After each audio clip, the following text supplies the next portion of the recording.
प्यारे दर्शकों, final post में आपका स्वागत है। अपने वादे के अनुसार चुनावी एपिसोड के अंतर्गत आज हम पंजाब के ऊपर चर्चा करेंगे। पंजाब में जो स्थिति है वह सर्वविदित है। आने वाले 2022 में होने वाले विधानसभा चुनाव की आहट होते ही हर एक राजनीतिक पार्टियों के समीकरण चेंज होने शुरू हो गए। नए समीकरण बनने शुरू हो गए, जहां एक तरफ कांग्रेस कैप्टन अमरिंदर सिंह जैसे परिपक्व नेता के अगेंस्ट में उनके सामने नवजोत सिंह सिद्धू जैसे व्यक्ति को लाकर उन पंजाब कांग्रेस का अध्यक्ष बनाना, नियुक्त करना व 4 अन्य कार्यकारी अध्यक्ष नियुक्त करना अपने आप में बड़ा आश्चर्यजनक लगता है। यह पार्टी का चूँकि अंदरूनी मामला है, यह कहकर प्रियंका वाड्रा के इशारे पर नवजोत सिंह सिद्धू को कैप्टन अमरिंदर के विरोध के बावजूद अध्यक्ष पद सौंप दिया गया। इतना ही नहीं, अध्यक्ष पद के शपथ ग्रहण से पहले जनता को दिखाने के लिए एक चाय पार्टी का आयोजन किया गया, जिसमें सिद्धू जी आए। उन्होंने उनके अमरिंदर जी के घुटने छूकर उनसे माफ़ी मांगी। तो क्या इससे यह लगता है कि इनकी जो आपस की तल्खियाँ थी वो दूर हो गई? क्या ये कांग्रेस पार्टी ये दिखाने की कोशिश कर रही है कि इनके मनभेद भी दूर हो गए? यह संभव नहीं। कोई भी पार्टी, कोई भी नेता जब किसी पार्टी को ज्वाइन करता है तो अपने लक्ष्य के साथ ज्वाइन करता है, और उस लक्ष्य में अगर कोई बाधा बनता है और मनभेद होता है तो वह कभी नहीं मिटते। यह जानना होगा, यह कांग्रेस पार्टी को भी मानना होगा और इसका खामियाजा कांग्रेस पार्टी को भी भुगतना होगा। यही वो नवजोत सिद्धू हैं। जब तक बीजेपी पार्टी में रहे, इन्होंने कांग्रेस की बखिया उघेड़ दी। मुन्नी बदनाम हुई जैसे डायलॉग प्रचलित हुए, पप्पू जैसे डायलॉग प्रचलित हुए। कांग्रेस के कोल ना ते नेतृत्व है, पप्पू प्रधानमंत्री है कांग्रेस का। आज वही नवजोत सिंह सिद्धू पप्पू के पार्टी में जाने के लिए, उनकी पार्टी में पंजाब के अध्यक्ष बनने के लिए उनके सामने हाथ जोड़कर खड़े रहे, और प्रियंका वाड्रा की मेहरबानी से आज उनको कांग्रेस का पंजाब का प्रदेश अध्यक्ष नियुक्त कर दिया गया। परंतु और नियुक्ति से पूर्व चाय पार्टी में उनका पैर छूना अमरिंदर सिंह को एक दिखावा मात्र है। शपथ के ग्रहण के समारोह के समय सिद्धू द्वारा एक बार भी कैप्टन अमरिंदर की तारीफ नहीं करना, उनका नाम नहीं लेना, यह अपने आप में दिखाता है कि मतभेद तो दूर हो गए लेकिन मनभेद अभी तक बने हुए हैं। इसीलिए यह कहा जाता है कि राजनीति में सब कुछ जायज़ है। कैप्टन अमरिंदर को आला कमान की बात को मानते हुए जो अपमान सहना पड़ रहा है, वह कहीं ना कहीं आने वाले समय में बहुत विस्फोटक होगा। इतना ही नहीं, शपथ ग्रहण समारोह के बाद से नवजोत सिंह सिद्धू के खिलाफ एक मोर्चा सा खुल गया है।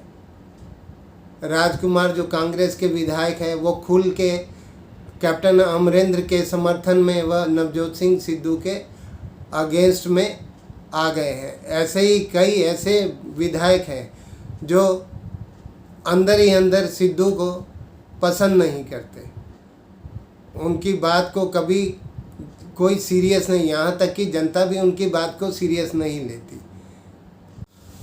पंजाब की स्थिति को अच्छे से समझने के लिए, वहाँ की राजनीतिक परिवेश को समझने के लिए हमें वहाँ के पृष्ठभूमि में जाना अनिवार्य है। यहाँ पर 1987 से 1992 तक राष्ट्रपति शासन रहा।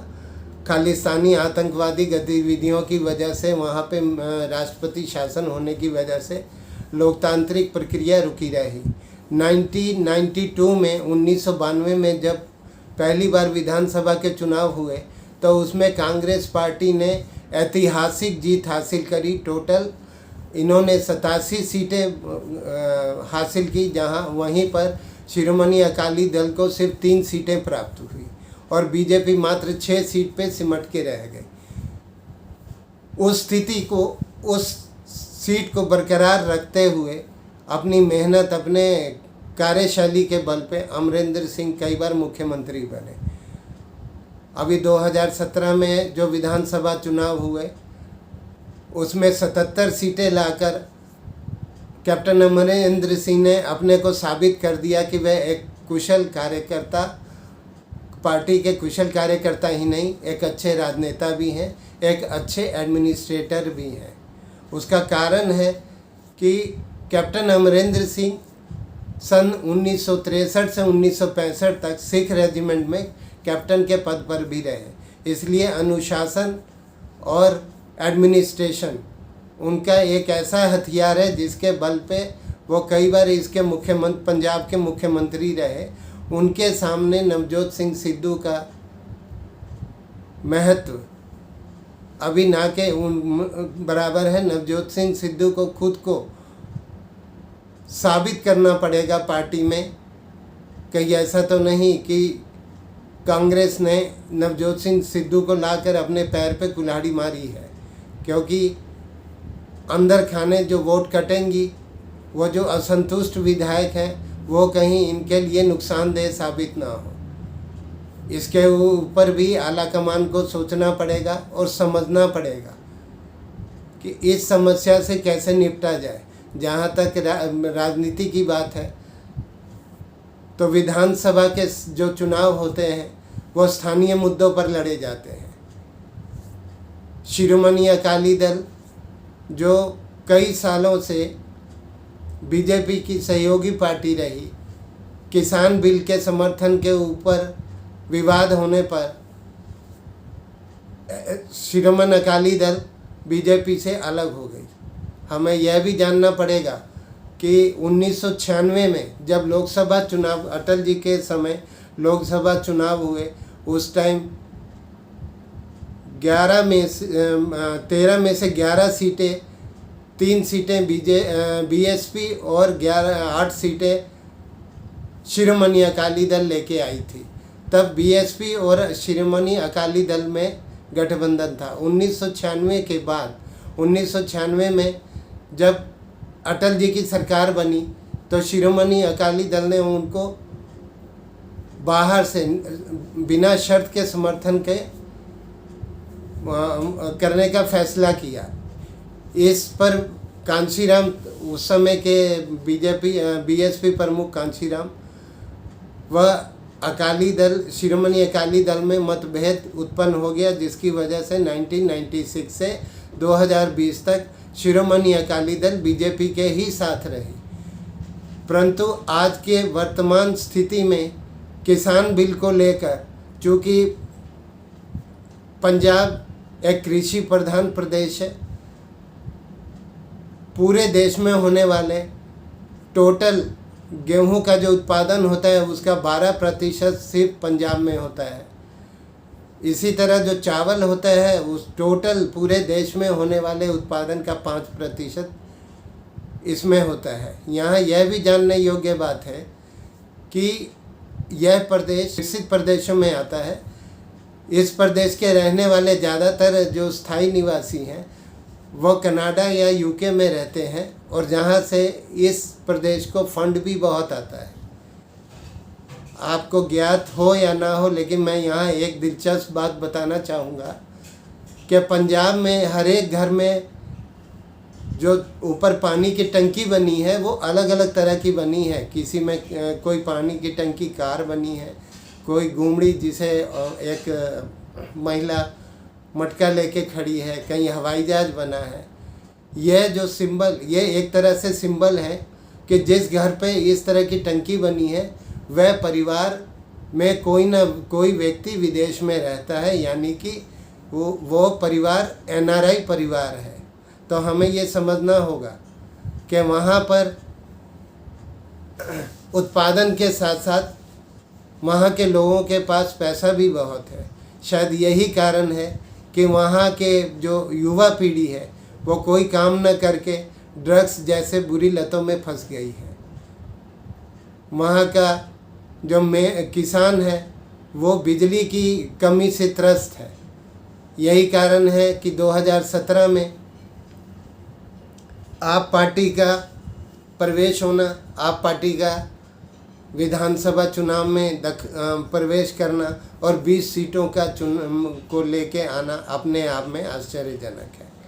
जहाँ तक आप पार्टी की बात है, आप पार्टी द्वारा यह कहना कि 300 यूनिट तक की बिजली वहाँ के किसानों को फ्री दी जाएगी, यह कोई नई बात नहीं है।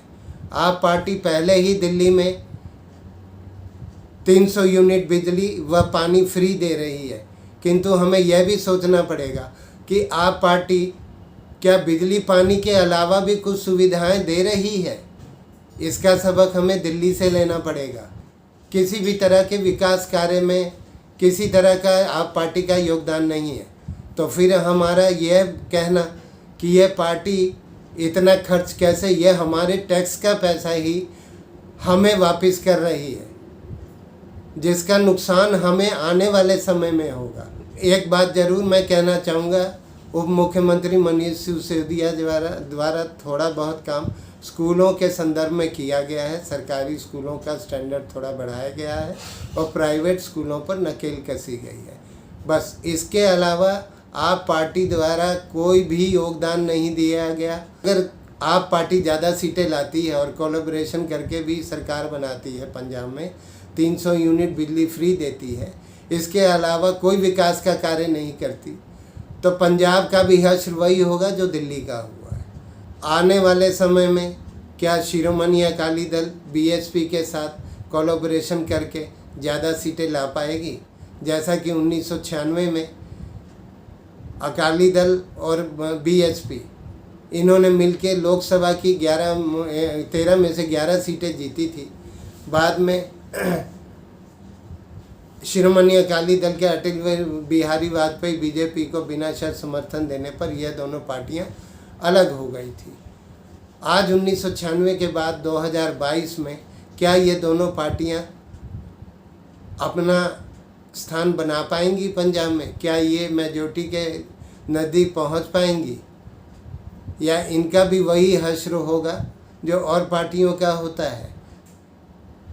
इस बार जो कांग्रेस पार्टी है उन्होंने एक मौका दे दिया है आप पार्टी को, शिरोमणि अकाली दल को, बीएसपी को और बीजेपी को। बीजेपी शुरू से ही वहाँ पे इसका कोई जनाधार इतना ज़्यादा नहीं रहा। 1992 में जहाँ इसे मात्र 6 सीटें मिली थी, इसे अधिकतम सीट 2007 में 19 सीटों पे संतोष करना पड़ा था। तो बीजेपी को अभी तक पंजाब में इतनी सीटें नहीं मिली कि वो अपने बल पे सरकार बना सके। इसलिए बीजेपी को भी अपने नए समीकरण देखने पड़ेंगे। नए आयाम स्थापित करने के लिए नए पार्टनर्स को ढूंढना पड़ेगा, क्योंकि शिरोमणि अकाली दल बीएसपी के साथ चली गई, कांग्रेस बीजेपी के साथ नहीं आना चाहेगी। आप पार्टी वैसे ही बिल्कुल अलग है। आप पार्टी किसी के साथ भी गठबंधन करना नहीं चाहेगी। उसका मुख्य कारण है, भले ही केजरीवाल जी राजनीति में नए आए हों, लेकिन उन्हें पता है कि कब और किस स्थिति में कैसी राजनीति करनी है। अब वो राजनीति चाहे गंदे तरीके से की जाए, चाहे गंदी राजनीति हो, चाहे झूठ पे टिकी हुई राजनीति हो, इससे उन्हें कोई फ़र्क नहीं पड़ता। कांग्रेस आला कमान को भी इस बात पे गौर करना होगा कि उनके द्वारा लिए गए उठाए गए कदम आने वाले समय में उनके लिए, उनके पार्टी के भविष्य के लिए अच्छा साबित होंगे, या जो जनाधार वो अन्य प्रदेशों में खो चुके हैं वही जनाधार वो पंजाब में भी खो लेंगे। इन्हीं बातों के साथ हम पंजाब के दूसरे एपिसोड में और चर्चा करेंगे। दूसरे एपिसोड की आवश्यकता इसलिए पड़ी है कि अभी पंजाब की स्थिति बिल्कुल साफ नहीं है। अभी भी नए समीकरण की संभावनाएं तलाशी जा रही हैं सभी पार्टियों द्वारा। आने वाले समय में किसान बिल को लेकर नवजोत सिंह सिद्धू या कांग्रेस क्या स्टैंड लेते हैं, आप पार्टी क्या स्टैंड लेती है, बीजेपी क्या स्टैंड लेती है, लेकिन बीजेपी का स्टैंड बिल्कुल साफ है कि किसान बिल किसी भी हालत में वापस नहीं होगा। हमने यह भी देखा है कि पंजाब के किसान सबसे धनी किसान हैं, वहाँ के आड़ती सबसे धनी हैं। पंजाब के किसानों की तुलना अन्य किसानों से नहीं की जा सकती। यही कारण है कि किसान बिल का विरोध सबसे ज़्यादा पंजाब के किसानों द्वारा किया जा रहा है। इसलिए कांग्रेस को भी सोचना होगा कि अगर इन किसानों का बिल पे समर्थन करती है, या नवजोत सिंह सिद्धू जो कहते हैं कि मैं किसान मोर्चे के साथ हूँ, किसान मोर्चे के एक आवाज़ पे मैं नंगे पैर भी जाकर उनसे बात करने को तैयार हूँ, तो क्या वो इस किसान मोर्चे की सारी बातों को मानकर कहीं कांग्रेस के गले में हड्डी तो नहीं लटकाने वाले हैं? यह भी कांग्रेस आलाकमान को सोचना पड़ेगा, क्योंकि वो बुनियादी सुविधाएं जो एक बार किसी को भी दे दी जाती है, उसको विड्रॉ करना किसी भी पार्टी या किसी भी सरकार के लिए बहुत मुश्किल होता है। इस बात को भी सरकार को सोचना पड़ेगा। दूसरे एपिसोड के साथ पंजाब के ऊपर हम और खुलकर चर्चा करेंगे।